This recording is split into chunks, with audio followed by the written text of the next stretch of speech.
Alright, listen to this sound, see if you can tell me where it's coming from. The only thing new I installed were these SATV radius arms. I think I installed them properly. I don't think I over-torqued anything, but I get this wicked creak now that I just noticed.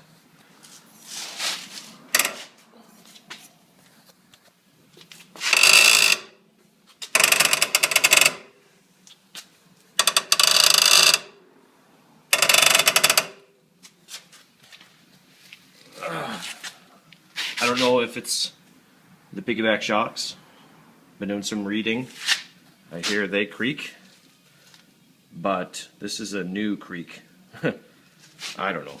I can feel vibration, little clicking that coincides with the noise when a guy goes up and down on the shocks, and very little movement will set it off.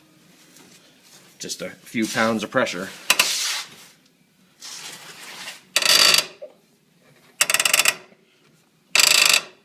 I don't know.